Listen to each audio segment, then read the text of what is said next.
दोस्तों, आज हम आपको कैसे गुजराती की कहानी बताएंगे जब पूरी दुनिया में अपना दबदबा बनाए हुए है।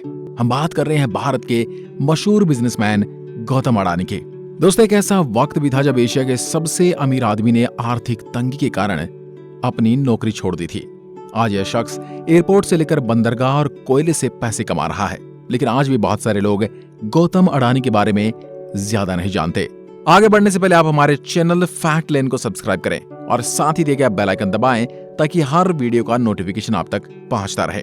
दोस्तों, जानते हैं और इन्फॉर्मेशन गौतम अडानी के बारे में। गौतम अडानी का जन्म 1962 को अहमदाबाद के गरीब परिवार में हुआ था। परिवार की आर्थिक स्थिति ठीक नहीं थी, जिसकी वजह से अडानी ने अपनी पढ़ाई अधूरी छोड़ दी थी और ये काम की तलाश में मुंबई आ गए थे। कुछ समय तक संघर्ष करने के बाद इन्हें मुंबई में एक डायमंड सप्लायर के यहाँ काम मिल गया था।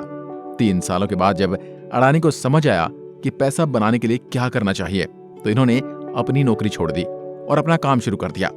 गौतम अडानी को मुंबई से कुछ खास मिला नहीं, तब इनके भाई ने 1981 में इन्हें अहमदाबाद बुलाया। इनके भाई ने सामान को पैकिंग करने वाली प्लास्टिक कंपनी शुरू की थी, लेकिन ये चल नहीं रही थी क्योंकि उन्हें अपनी जरूरत के हिसाब से कच्चा माल नहीं मिल रहा था। तब अडानी ने कांडला पोर्ट पर प्लास्टिक ग्रेनुअल्स का आयात शुरू किया और इसके बाद साल 1988 में शुरू किया अडानी एक्सपोर्ट्स, जिसका नाम बाद में अडानी एंटरप्राइजेस कर दिया गया था। इसमें एग्रीकल्चर प्रोडक्ट, धातु, कपड़े की कमोडिटी ट्रेडिंग होती थी। अडानी की मेहनत रंग लाने लगी और इनका बिजनेस तरक्की करने लगा, जिसके बाद साल 1994 में अडानी कंपनी को स्टॉक में लिस्टेड कर दिया गया। जिसके बाद आया साल 1995, जब गुजरात सरकार पोर्ट डेवलपमेंट के लिए प्राइवेट कंपनी की तलाश कर रही थी। इस अवसर का मौका उठाते हुए गौतम अडानी ने गुजरात के सबसे बड़े बंदरगाह को खरीद लिया, जिसका नाम था मुद्रा पोर्ट, और यहां से इन्होंने शुरुआत की अडानी पोर्ट एंड लॉजिस्टिक्स की। 8000 हेक्टेयर्स में फैला ये पोर्ट भारत का सबसे बड़ा निजी पोर्ट है। देश का 25% आयात निर्यात इसी पोर्ट से किया जाता है। इस क्षेत्र में पावर प्लांट के साथ साथ प्राइवेट रेलवे लाइन व प्राइवेट एयरपोर्ट है और गुजरात, महाराष्ट्र, गोवा, केरल, आंध्र प्रदेश, तमिलनाडु और ओडिशा जैसे 7 समुद्री राज्यों में इनके 13 डोमेस्टिक पोर्ट हैं। समय के साथ साथ अडानी ग्रुप नई ऊंचाइयों को छूता जा रहा था। सन 2005 में अडानी ग्रुप ने फूड कॉर्पोरेशन ऑफ इंडिया से हाथ मिलाकर देश के अलग अलग राज्यों में साइलोस बनाए। साइलोस बेसिकली वो चीज होती है जहां बड़े पैमाने पर अनाज रखा जाता है, और इनकी कनेक्टिविटी के लिए अडानी ने निजी रेलवे लाइन भी बनाई। इसके बाद अडानी ने डोमेस्टिक इलेक्ट्रिसिटी जनरेशन शुरू किया और अब बड़े बड़े राज्यों को बिजली सप्लाई करना शुरू कर दिया। लेकिन अब बड़ी मात्रा में बिजली बनाने के लिए कोयले की जरूरत पड़ी, जिसके लिए अडानी ने ऑस्ट्रेलिया की कोल माइंस को खरीद लिया।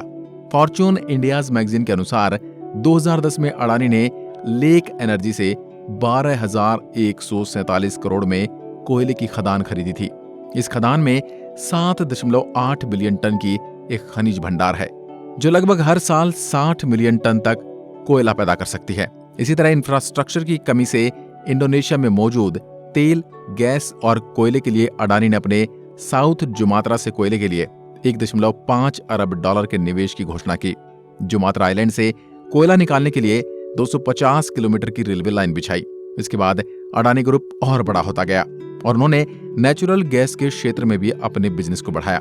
साथ ही साथ 2017 में सोलर पीवी पैनल बनाना भी शुरू कर दिया।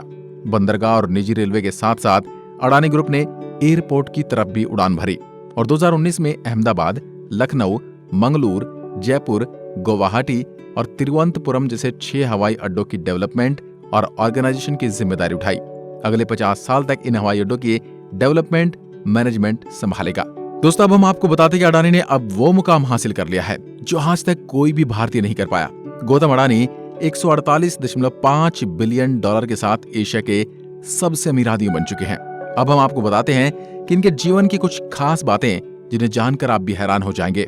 दोस्तों, हम बता दें कि अडानी एक बार किडनैप भी हो चुके हैं। जी हां, आप बिल्कुल सही सुन रहे हैं। अडानी ने अपने करियर की शुरुआत एक डायमंड ट्रेडर्स के रूप में की थी और वो उस समय यह डायमंड इंडस्ट्री के बहुत बड़े व्यापारी थे। इसीलिए बीच रास्ते में ही अंडरवर्ल्ड डॉन ने उन्हें किडनैप करवा दिया था। इनकी जिंदगी में बस यही एक एक्सीडेंट नहीं है। आपको यह तो याद ही होगा कि 2008 में मुंबई के ताज होटल पर आतंकी हमला हुआ था, बम ब्लास्ट हुआ था। तब अडानी भी वहां पर मौजूद थे। उस बम ब्लास्ट से अडानी बाल बाल बचे थे और ये थी अडानी की फर्श से अर्श तक की कहानी। इस कहानी में आपको सबसे दिलचस्प बात क्या लगी हमें कमेंट में लिखकर बताएं और ऐसी वीडियोस देखने के लिए हमारे चैनल फैक्टलाइन को सब्सक्राइब करें और साथ ही साथ बेल आइकन जरूर दबाएं ताकि हर वीडियो का नोटिफिकेशन आप तक पहुंचता रहे। धन्यवाद।